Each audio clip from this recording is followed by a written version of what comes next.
Success Insight shares the stories of the people with passion and drive who make things happen in the world. Here's your host, Howard Fox. Hello, everybody, and welcome back to another episode of the Success Insight podcast. Our guest today is Will Sharon. Now, Will has been a former teacher and counselor to troubled youth. He's been a C-suite executive on Wall Street. He's been an actor, and he is also a highly successful life and executive coach. Will is also the author of the new book, Dreaming in the 21st Century, an Ancient Experience in a New Context. Will, welcome to the Success Insight podcast. Thanks so much for having me. Fantastic. And I appreciate you taking the time out of your day. I know you are making a new life for yourself in Santa Fe, New Mexico. I've heard it is absolutely gorgeous out there and can't help but be inspired, I would imagine. Yeah, I was a lifelong New Yorker. I lived on the island of Manhattan pretty much my entire life until my daughter started haranguing me about why didn't I go live somewhere else? It's interesting out here, the Santa Fe stories of how people get to Santa Fe. It was literally a conversation that went on for probably 45 minutes, an hour, and the Santa Fe came up and I went on the website, I booked a flight, came out here. 6 weeks later, I moved here. That's fantastic. And I just moved out to Las Vegas myself. It was really a chance conversation with a colleague of mine. And when my opportunity came, it was like, I'm in. How soon can I come out? Magical places, both of them, magical places. You mentioned that you have been a lifelong New Yorker. Tell us a little bit more about your background. I provided, I know, just a thread of this tapestry of the work that you've done, which is pretty amazing. So if you could just share with our audience a little bit more context of your background and how you got to where you are today.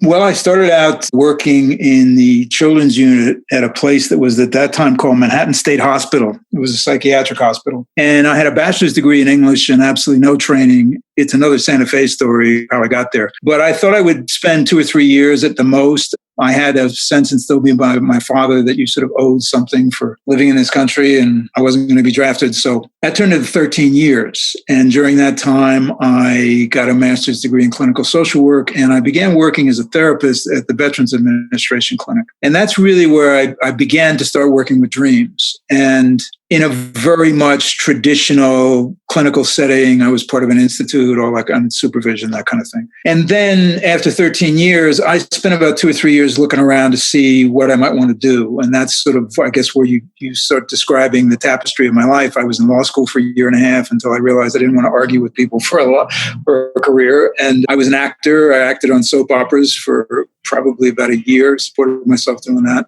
And then by accident, again, I got involved in technology and technology on Wall Street.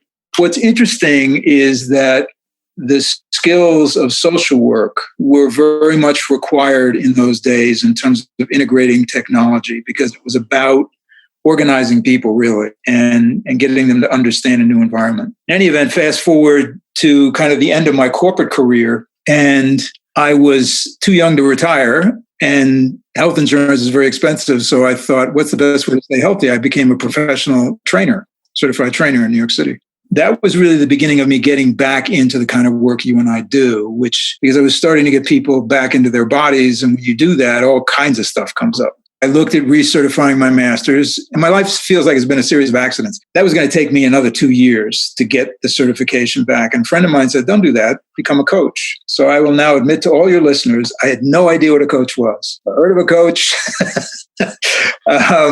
but 9 months seemed like a better deal than 2 years. So I enrolled in a coaching program, and it really, obviously totally changed the way I think about this kind of work. And fundamentally, we're talking about the difference between starting from the problem. We used to actually call it the presenting problem. What's the patient's presenting problem? And then you work the problem, which turns out to take years, right? And coaching is 180 degrees different. Coaching is, what's your agenda? What do you want?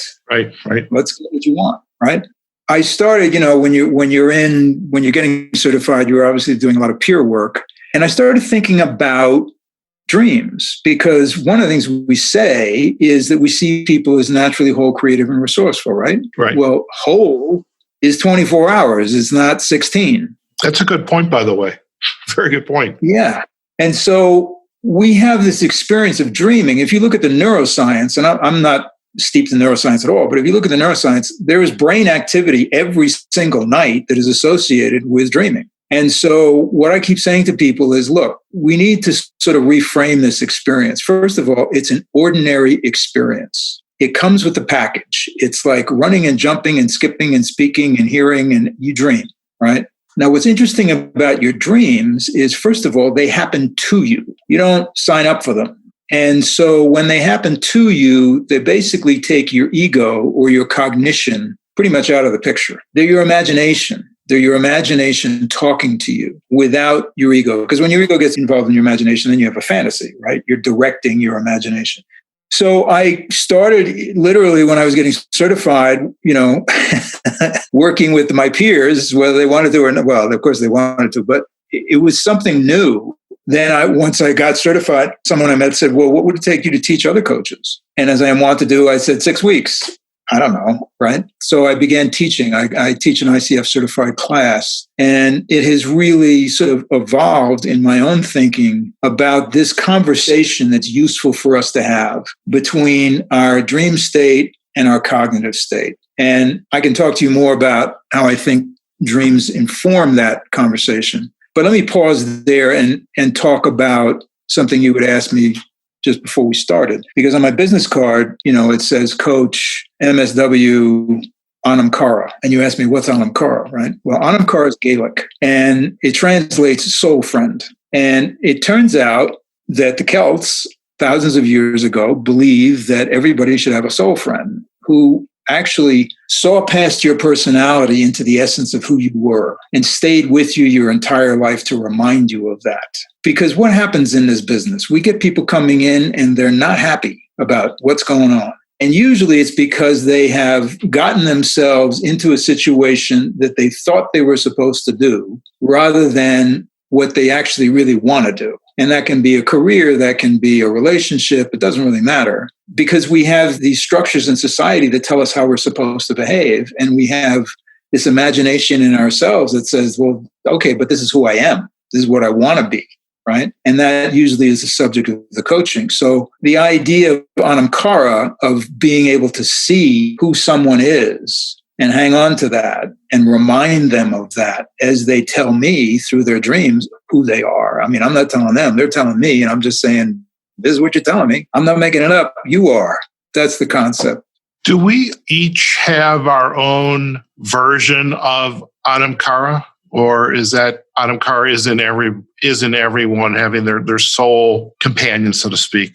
Well, the soul companion is an external person to you, right? It is someone who sees you. Now, can we all be Anam Cara? Yes, the world would be a much better place if we all were Anam Cara. If we all had relationships or even a relationship where we really saw the essence of who the other person was rather than what we decided we wanted them to be. That's where we get in trouble a lot in relationships, when we decide, well, this is what I want you to be. I don't care who you are. Right. That's kind of a problem. It's very interesting to me that the Celts kind of had this coaching thing figured out a couple thousand years ago, They were pretty amazing with the knowledge they had. You had mentioned something very early on in your early days within the social, I believe it was in the social work and the work at the VA, about, you brought up dreams then, and then you went on to live the work that you were doing, and you then came back to the dreams. How are those dreams from your life back in the social work area? How is that different, or is it different? Maybe it's not, than the dreams that you are speaking about today? Well, I think the model that I was working in as a therapist required me to, quote, interpret a dream. Well, what is interpretation? Interpretation amounts, in the world that we operate in now, in the coaching world, that amounts to advice. You're telling me what your experience is, and I'm telling you what it means, right? I'm giving you advice, which is, again, one of the reasons it takes a very long time in that model, right? What I was doing in those days was I was seeing the dream as a series of symbols. I was seeing the dream as a way of kind of manifesting what the, quote, problem was. So what happens now? What happens now in my own dreams, as well as the dreams that people tell me is that the container to look at them is basically saying, okay, what you're doing here is you're showing yourself how you're organizing your experience.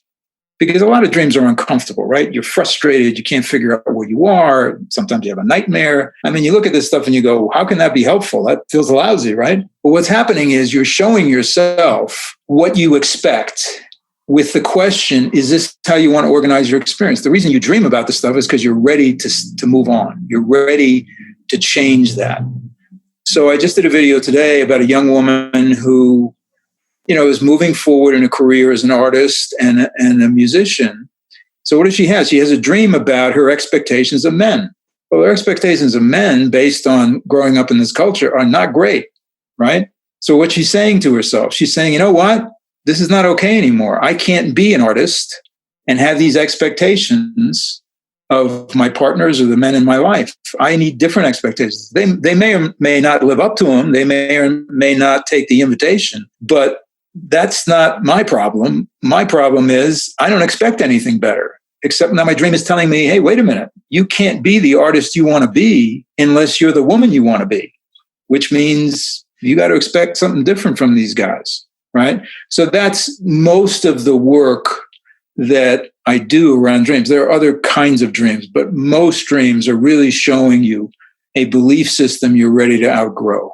It's interesting is I have been thinking about dreams since knowing you and I were going to have this conversation. And so many of the dreams that I remember stem from aspects of my life. I did a lot of photography growing up, and I have dreams about running out of film because in the days of being a photographer, we used film. God forbid you ran out of film. And then where am I going to go to get the film? Then somewhere in that dream, all of a sudden reality kicks in. Howard, it's a dream. You're not at a wedding taking pictures. Then it was graduate school. Did I pass the last exam? Did I really get my degree? Then in the consulting world, am I late to get to the airport? I've got an international flight and I'm late. Flight's going to leave in a half hour and I haven't even packed yet. So those dreams all had the same thread of being late for something. But what was really interesting today, I didn't have that kind of dream. I had a dream where I ended up hugging somebody today, a woman today. I thought, well, how cool is that? It's just, for the folks that are listening, I have my video on and, Will has his nice smiling mug, which you'll see in our banners. But I have this beautiful sunset and the glow I was in the Mojave Desert. And it was just very peaceful to be there underneath the stars and just to really be in an area that I finally had a chance to visit. And it was like this hugging today in that dream it was refreshing that it was different. And so I'm not asking you, by the way, for free coaching right now, but I was starting to think about the types of dreams that I have. And well, let me just say something about that because, I mentioned interpretation, right? So we don't want to do that. So what do we do? Well, what we do is we animate the situation. What do we do as coaches, right? Somebody comes in and they had a fight with their boss and blah, blah, blah. And so we start asking a bunch of questions. We give dimension to that experience, right? And they begin to get insight. Oh, yeah, right. That's what happened. Okay. So what we do, if we're not going to interpret a dream, what are we going to do with it? We're going to animate it. And then we're going to say to the client, you know what? Go back to that dream. Go back to that dream like it was a conversation that you really enjoyed having and experience it again 2 or 3 times before we talk again. So for you, I would say in your day, over the next week, go back to that dream with that hug because it's going to inform you. Other things are going to come up as a result. I'm assuming it's also a physical experience, that dream, right? Not just up in your head. It's like it feels. Yeah. And so when you sit in that and you allow it to inform you, because one of the things that got this woman, there was a time for a couple of years I did all these ICF webinars, you go to chapters and blah, blah, blah. Right. So this woman in Scandinavia sent me these books. It's called MBIT, Multiple Brain Integration Technique. What do these guys do? They looked at the structure of the brain and they said, okay, here's like 6 features, cell types and chemical reactions and blah, blah, blah. And they said, wonder if there's anywhere else in the body that has this. Well, it turns out they discovered you have it in your heart, these structures, you have it in your gut. They said when they wrote the book, we're going to leave it at multiple because we don't know, there might be more. And since then, they've discovered that you have them in your genitalia and in your skin, touch. Okay. So if you use that sort of as a metaphor, you are informed in many different ways as a human being. You have all kinds of brains in your body, and your dream world informs those brains. It speaks in a different language. Okay. It doesn't speak in the language that we're talking in now. We're making sense with each other, right? Cognition is not relevant to most of the brains in your body. Cognition is not relevant to your dreams. And the problem with interpretation is you extract meaning from the dream, you throw the dream away. You have the meaning, right? So for you, we don't want to know what the hug means. We want to know how it informs you over the next week when you go back into that dream and allow yourself to experience it, right? Because it's yours. It's not mine. It's not anybody else's. Nobody's going to tell you what it means. You're going to be informed by it. That's the difference between what I'm calling dreaming in the 21st century or in the coaching world versus the therapy world. Very good. Thank you for sharing that. So I'm curious then, as you started to embark on the coach training and the subject of dreams became more of a prominent aspect of the work that you are choosing to do and how you are training and helping others get informed by the power of these dreams. When did this idea of this book, Dreaming in the 21st Century, when did it start to percolate for you? And is it for other coaches? Is it for myself as a layman who's looking to resolve issues that I'm hoping to resolve? I'm looking for hope. I mean, we come to a coach in some ways because we have a problem, an issue, and we're looking for hope. How did the book come about then? First of all, let me just say it's written for everybody. I mean, if I did a good job, it's written for everybody, and it's 174 pages. I wrote it to be read, and the chapters are 3 to 5 pages long. The idea behind the book, because we're not doing dream interpretation, right? I'm not trying to tell people what to do with their dreams. I'm trying to give them some ideas about how to understand the experience. Okay, and in doing that, we kind of have to look at, well, how do we get where we are? The language that we use around dreams is the analytic therapeutic model. So let me answer the other part of your question and then give you an example. It's always usually a signal to me when people tell me I should do something and I'm fervently against doing it. So people have been saying to me for about a year, you should write a book. And I'm like, you go write a book. I'm not writing a book. Writing a book's a big pain in the neck. But by then I had done about 40 of these videos on my YouTube channel.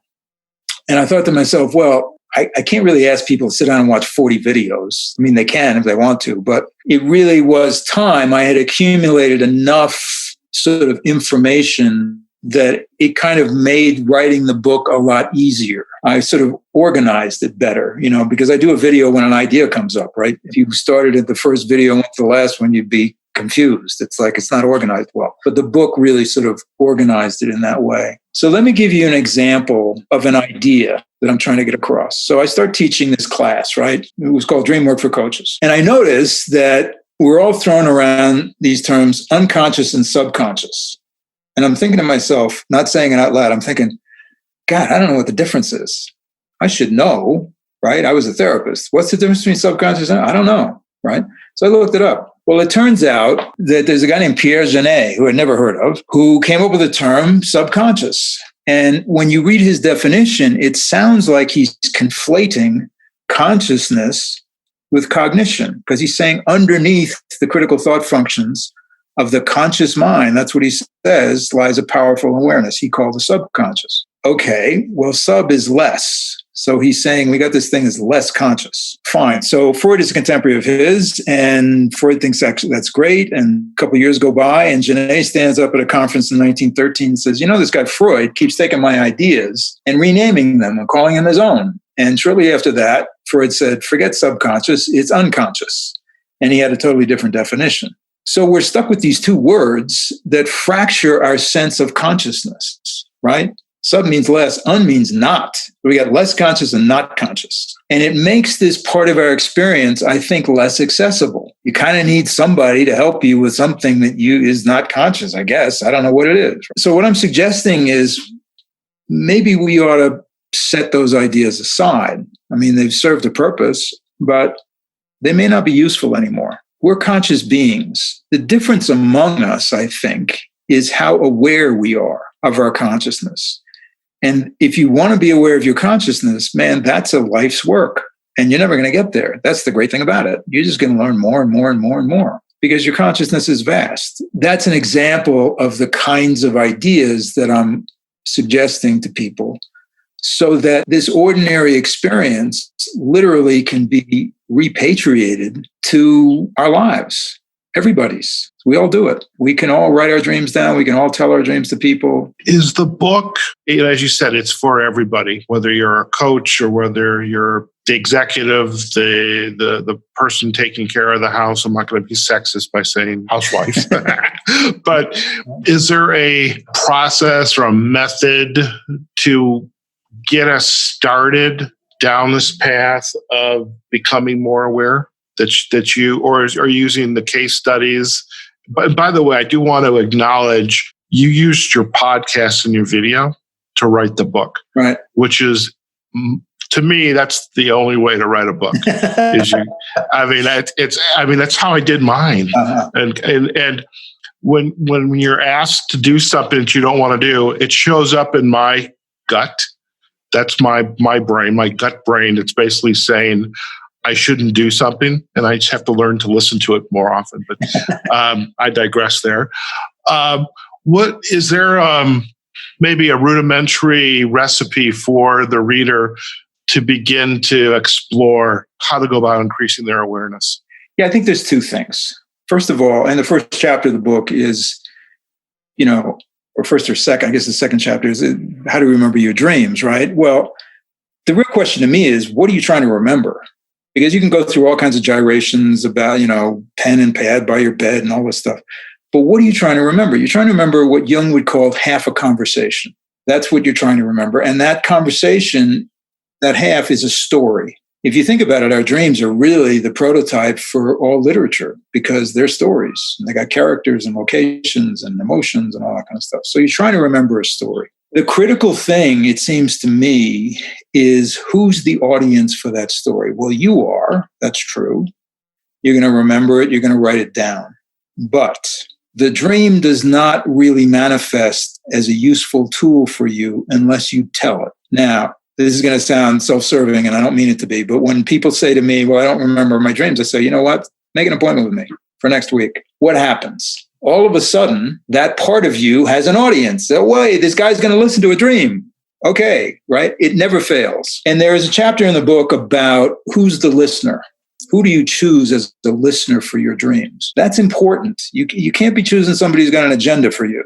We know this in coaching, right? It's like we don't have agendas with our clients. We just ask a whole bunch of questions. So you need to find somebody who you trust, who will listen and ask you questions, who will be in essence your Anam Cara, your coach, who will ask you to animate that dream. Because the listener's job, the coach's job, is not to tell you what it means.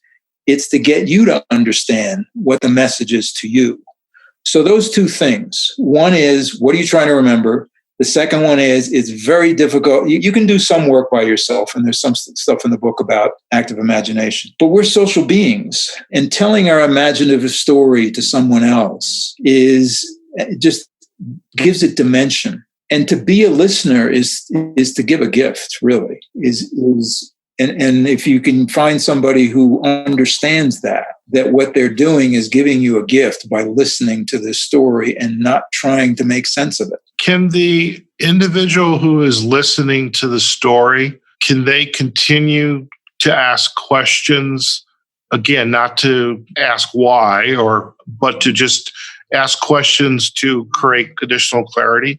Yeah, usually it's, can you tell me more about that old lady in the black dress? Or there's a situation where you're lost and you feel okay about it. Does that remind you of anything in your life currently? Is that an experience you've had before, right? So it's those kinds of questions where you're literally taking somebody into a dream. Now, one of the things I always do, there's sort of two things that are kind of key to some of the work that happens, which is I'm always interested in the character that they sort of blow by as they're telling me the dream, right? Not a significant person. I want to know who that is because they're not paying attention to that, usually for a reason, because whatever that character is trying to say something. Not always, but that's one idea. And the other one is you read the literature a lot and they talk about dream fragments. All I can remember is a sentence, or all I can remember is, breeze on my face. I would say to my clients, there's no such thing as a dream fragment. I mean, we can spend an hour on the breeze on your face. So those two things, don't edit, don't decide what dream is more important. If you have 4 and a client comes to me with 4, I say, okay, which one has the most energy? That's where we'll start. We usually get to a second one because the second one usually is filling in some blanks. But the other one is that even the smallest experience that you have in your imagination can be very informative. And that's where you really have to have somebody to tell the dream to.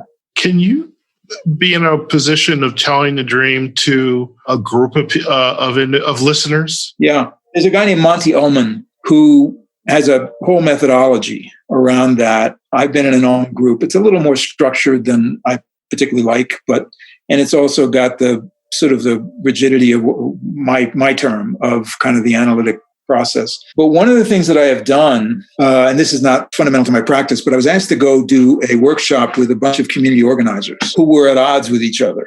I said, well, does anybody remember a dream? And somebody did, and they were brave enough to tell the dream. And we went around and asked open-ended question, right? And then part of the Ullman method is you start a phrase saying, if this were my dream, because what you're doing by saying that is, I'm not telling you what it means. I'm telling you how it resonates with me, right? And so we went through that process, took about 20, 25 minutes. Well, what happens? You create an intimacy in that group because you're dealing with a very human experience and you're doing it without an agenda, right? Everybody's in it. Everybody's in the dream. And lo and behold, after we did that, the entire mood in the room changed. And all of a sudden the agendas, it wasn't that they weren't important. It's just they had context now. It's like it wasn't, well, I'm right, you're wrong. It was more, well, this is what I think. This is where I'm coming from, right? So you can use a dream in a group to literally change the whole dynamic of the group. It's as a technique. You look at the Sufis, telling the dream to the group is part of that whole religion. You look at Native Americans, telling the dream. And if you go back to even Lincoln famously dreamt of his own assassination a couple of weeks before it happened. But you look at Lincoln's letters and the letters of the time, people shared their dreams. It was literally a part of their lives. It's just we've got this left brain love affair going on where if we can't think about it, it doesn't mean anything, Right. And that's how we get in a lot of trouble, I think. Sure. So with your work, you've got the book. It's readily available. You've got your website, willsharon.com. You've got a really nice library of YouTube videos. How are you continuing to grow your practice, and what's next for someone that really wants to go deeper? This topic resonates, they want to go deeper. What would be next for them? Well, I guess there are two things I would say. First of all, if people are serious and they want to do that, there's sort of two ways. One is I don't charge for what I call a consultation. Some people call them sample sessions, but I don't, is because I want people to understand what they're getting into. And I also want to know whether or not I can be of help. There's only been one or two situations where I've thought this is not the right match here, but it's important. I don't want to charge somebody to say, sorry, that doesn't sound right. The other thing is I teach a class. The next ones are coming up in September. They're on my website. It's a 6-week class, and it really gets you into the whole process of how do you work with a dream as a coach, and what's the client's experience? Because we do the same thing in that class that, we did when we all got certified, and a lot of workshops do, which is we pair up. And you pair up with somebody for 6 weeks. And the idea over the 6 weeks is at the end of that time, the assignment is, okay, what's your take on what your client's agenda is? What are the action items that you think are coming out of their dreams? So it's very much tied into the coaching model, and it's very practical. Students have always taught me more than I think I've taught them, but one of them said to me early on, you shouldn't do the lecture because we have 90-minute classes, 90-minute. You shouldn't do the lecture in the class. You should record that so we can listen to it beforehand and use the 90 minutes to work.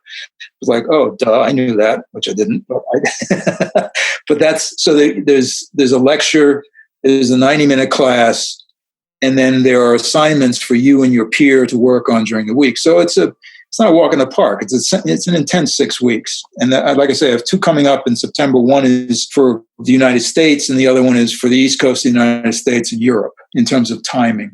So I think those are the two things. One is, and I'm always happy to talk to people. I'm always happy to either, email exchange, or I can set up a time to talk to somebody for 10 minutes if they got a question. I mean, when you're in this business, I always say to people, I charge by the session, but I don't work by the session. It may be my downfall, but that's the way it goes. So. It's a relationship. Well, before we head out, I do want to reconfirm some of the website, the social links, but a feature of our podcast, and one of the reasons why we call it Insight is we love it when our guests provide an insight to go, something that you would like to share with our audience. It could be, obviously, go Amazon, Barnes & Noble, pick up a copy of the book, but something a little different of, there's a lot going on in this world.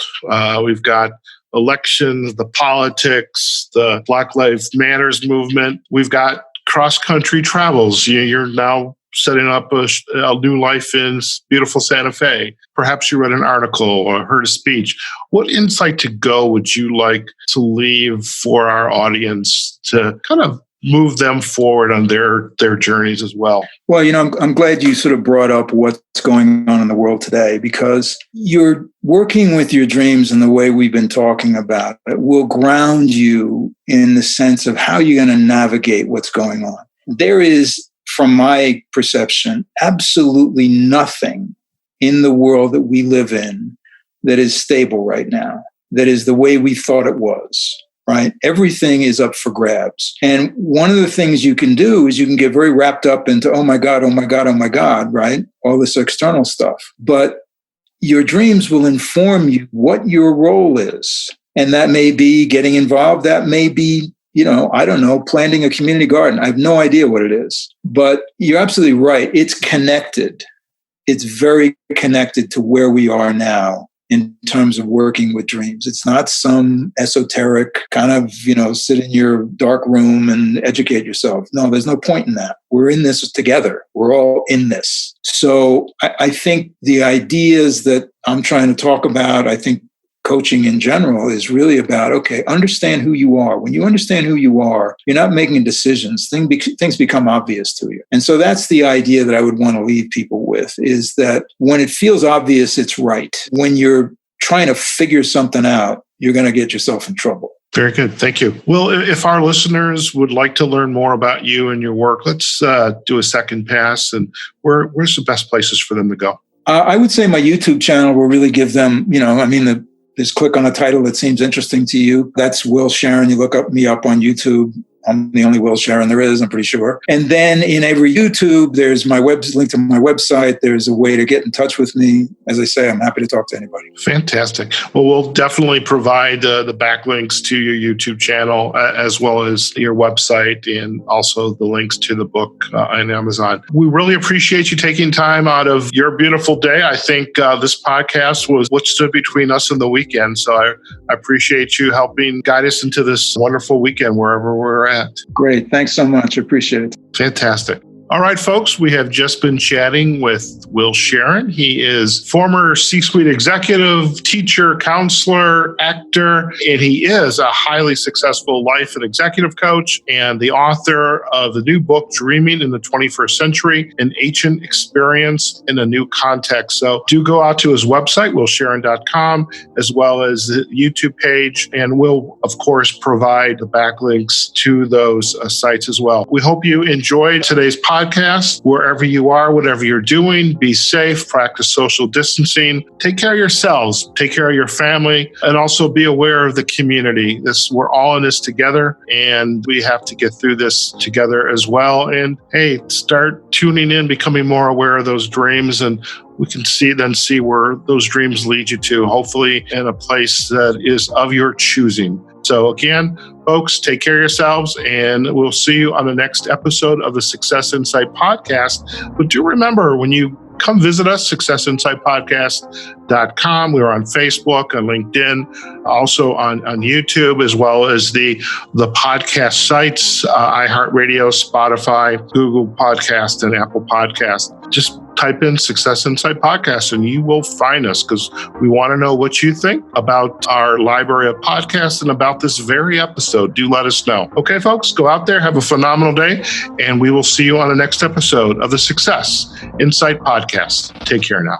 Success Insight is a production of Fox Coaching and First Story Strategies. Find us online, successinsightpodcast.com.